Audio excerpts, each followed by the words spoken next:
Everyday మనం అనుకున్నట్టు అయితే చాలా బావుంటుంది కదా! కానీ ఎప్పుడు కూడా అలా అవ్వదు.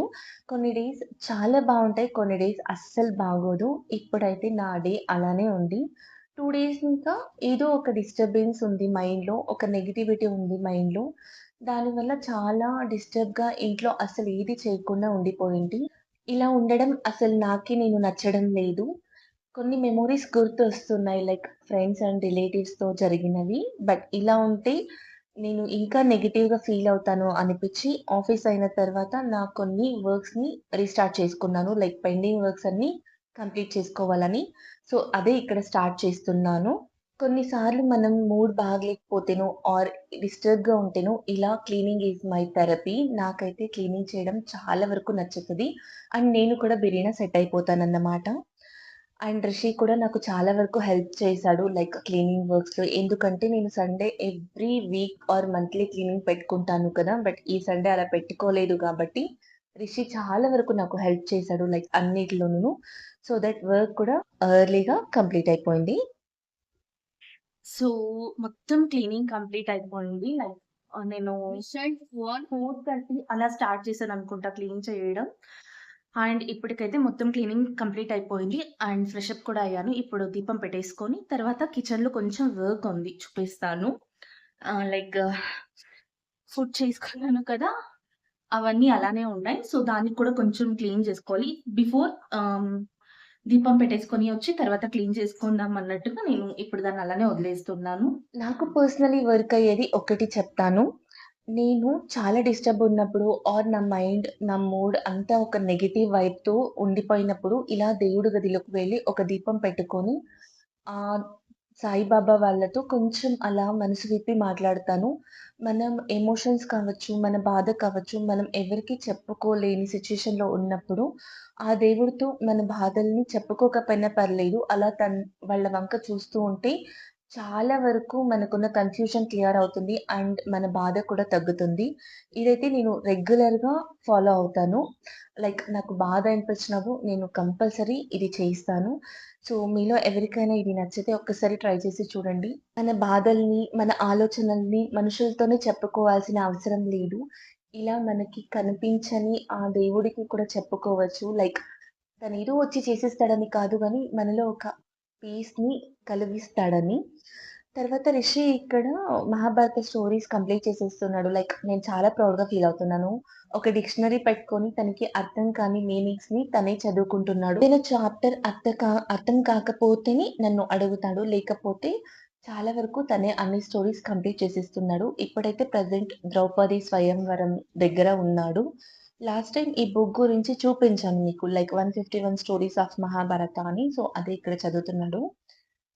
పిల్లలు మన మీద డిపెండ్ అవ్వడం తగ్గిస్తూ, ఇండిపెండెంట్‌గా పెరుగుతూ ఉంటే ఆ హ్యాపీనెస్సే వేరేగా ఉంటది.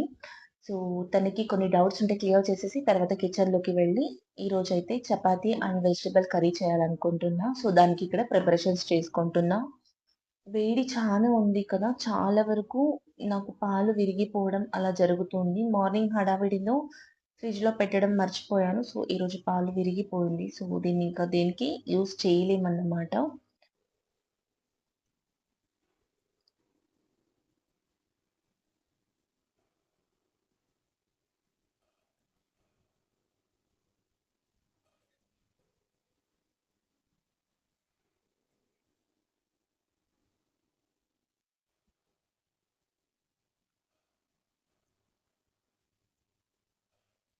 అండ్ మనలో ప్రతి ఒక్కరికి వాళ్ళ బ్యాడ్ డేస్‌ని డీల్ చేయడానికి ఏదో ఒక వే ఉంటది. అది ఏం వే అని మనం కనుక్కోవాలి అంతే. ప్రతి ఒక్క దానికి ఇంకొకరి మీద ఆధారపడి బ్రతకడం తప్పు. ఎందుకు అంటే ఎవరికి తెలుసు ఏ మనిషి ఎప్పుడు ఎలా మారిపోతాడు అని. సో, ప్రతి ఒక్క చిన్న విషయాన్ని ఇంకొకరి దగ్గర షేర్ చేసుకోవడం ఆపేయాలి. ద పర్సన్ మనం ఎవరికైతే చెప్తామో ఆ పర్సన్ నిజంగా జెన్యూన్ ఉంటే అఫ్‌కోర్స్ మనం అన్నీ షేర్ చేసుకోవచ్చు. కానీ ఎంతవరకు జెన్యూన్ అని మనమే కనిపెట్టాలి. జెన్యూన్ లేకపోతే మనం చెప్పిన ప్రతి చిన్న విషయం కూడా ఇంకెక్కడో అది తెలిసుంటుంది. సో, అందుకే నేను మెజారిటీ ఆఫ్ ద థింగ్స్ ఎవరితోనూ షేర్ చేసుకోను. ఎక్సెప్ట్ మై హస్బెండ్ అండ్ నా క్లోజ్ ఫ్రెండ్ ఒక్కరు తప్ప. ఇంకెవ్వరితోనూ నేను అది చెప్పుకోను. నాకింకా చాలా బాధ అనిపించినప్పుడు ఒక డైరీ తీసుకొని నా బాధంతా ఆ బుక్‌లో రాయడం కావచ్చు, ఆర్ ఒక మంచి మ్యూజిక్ వినడం కావచ్చు, ఒక కాఫీ తాగడం కావచ్చు, ఆర్ క్లీనింగ్ చేయడం, డస్టింగ్ చేయడం, లేక నా ఫేవరెట్ మీల్స్‌ని కుక్ చేసుకోవడం అండ్ దేవుడి గదిలోపై దీపం పెట్టేసి కొంచెం సేపు అక్కడ మెడిటేషన్ చేయడం. ఇలాంటి చాలా వరకు నాకు నేనే ఆ మూడ్‌నింకా బయటికి రావడానికి ట్రై చేశాను. ఇవన్నీ చేసిన తర్వాత కూడా ఇంకా ఎక్కడైనా లోగా ఫీల్ అవుతుంటే మాత్రమే నేను దాన్ని నా క్లోజ్డ్ సర్కిల్‌లో ఒక్కరికి ఎక్స్‌ప్రెస్ చేస్తాను. సో, అది నేను నా బ్యాడ్ డేస్‌ని ఎలా డీల్ చేసుకుంటాను అనే దానికి. సో, మీకు కూడా ఏదో ఒక బ్యాడ్ డే డీలింగ్ ప్రొసీజర్ ఉంటది కదా! సో, ఏదైనా ఉంటే నాతో కామెంట్‌లో చెప్పండి. సో దట్ నాకు కూడా అది హెల్ప్‌ఫుల్ అవ్వచ్చు. అండ్ డిన్నర్ అయిపోయిన తర్వాత యాజ్ యూజువల్‌గా కిచెన్ అంతా మొత్తం క్లీన్ చేసేసాను. అండ్ ఇప్పుడు నేను కొత్త హాబిట్ డెవలప్ చేసుకున్నా. ఏంటంటే కిచెన్‌లో మార్నింగ్ ఆర్ ఆఫ్టర్‌నూన్ యుటెన్సిల్స్ ఉంటాయి కదా! దాన్ని నేను డిన్నర్ ప్రిపేర్ చేస్తున్నప్పుడే క్లీన్ చేసేసుకొని పెట్టుకుంటాను. సో దట్ డిన్నర్ అయిన తర్వాత యుటెన్సిల్స్ క్వాంటిటీ అయితే ఏదుంటదో అది చిన్నగా కనిపిస్తది. సో, బిరిన క్లీనింగ్ అయిపోతది నాకు.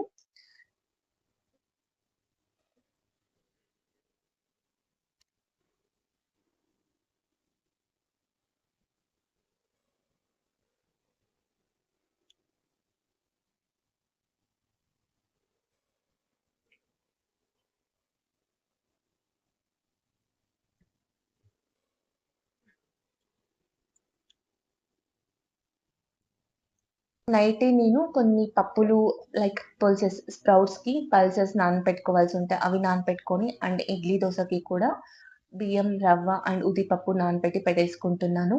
నేను ఇక్కడ మ్యాంగో తెచ్చాను. So, next day mango rice చేయాలని పెట్టుతున్నాను. నేనిక్కడ 1:3 ratio like 1 cup of urad దాల్‌కి 3 cups of rice and 3 cups of rava. Like ఇడ్లీకైతే ఒక కప్‌కి 3 కప్స్ రవ్వ యూజ్ చేస్తాను. దోసకైతే ఒక కప్‌కి 3 కప్స్ ఆఫ్ రైస్ యూజ్ చేస్తాను. ఎందుకు అంటే, నేను దీంట్లోకి కొంచెం సగ్గుబియ్యం వాడతాను. అండ్ కొన్ని శనగపప్పు లైక్ మసూర్ దాల్ ఇలా కొన్ని వాడతాను గాబట్టి దోసకి ఈ క్వాంటిటీలో వేసుకోవడం ఎగ్జాక్ట్‌గా సరిపోతుంది. అండ్ ఎందుకు నేను నైట్ నానపెట్టుకుంటున్నా అంటే, నెక్స్ట్ డే మార్నింగ్ వేసేసి ఫెర్మెంట్ అవ్వడానికి ఆఫ్టర్‌నూన్ వరకు పెడతా. లైక్ 3:30, 4కి వచ్చేస్తాను కదా! అప్పుడు తీసేసి ఫ్రిడ్జ్‌లో పెట్టేసుకుంటాను. ఎక్కువ పులవకుండా ఉంటది అని. అండ్ కిచెన్‌లో వర్క్ అంతా కంప్లీట్ అయిన తర్వాత 2 మంత్స్ టార్గెట్ పెట్టుకున్నాను ఒక విషయం గురించి. సో, దానికే ఇప్పుడు ప్రిపేర్ అవుతున్నాను. అందుకే అయినంత పాసిబుల్‌గా నైట్ డిన్నర్ కంప్లీట్ చేసుకొని కిచెన్ వర్క్స్ కంప్లీట్ చేసేసుకుంటున్నాను. లైక్ 1 వీక్‌ని ఇంకా. ఏం చదువుతున్నా, ఎందుకు చదువుతున్నా అనైతే ఇప్పుడు చెప్పడం లేదు గానీ, ఫర్దర్ వీడియోస్‌లో ఫ్యూచర్‌లో చెప్పబోతున్నాను. ఒక ఎయిమ్ పెట్టుకున్నా అది అవ్వని, అవ్వకపోని పెద్దగా థింక్ చేయను. బట్ రాయాలి ఒక ఎగ్జామ్ అనైతే మైండ్‌లో ఉంది. దాని గురించే ఇక్కడ ప్రిపేర్ అవుతున్నాను. ఏ ఎగ్జామ్ రాస్తున్నా, ఎప్పుడు రాస్తున్నానైతే ఇప్పుడైతే రివీల్ చెయ్యను. So sorry. అండ్ ఆల్సో చాలా డేస్ తర్వాత మళ్ళీ బుక్స్ తీశాను కదా! మైండ్ అంతా కన్‌ఫ్యూజన్‌గా ఉంది. ఏది ఎక్కడం లేదు. కొంచెం టైం తీసుకుంటది మైండ్‌లోకి వెళ్ళడానికి. సో, నేను అనుకున్నది అవ్వాలని కొంచెం బ్లెస్ చేసేయండి. ఇలా నా బ్యాడ్ మూడ్‌ని పాజిటివ్ అండ్ పీస్‌గా కన్వర్ట్ చేసుకున్నాను. Thank you so much for watching.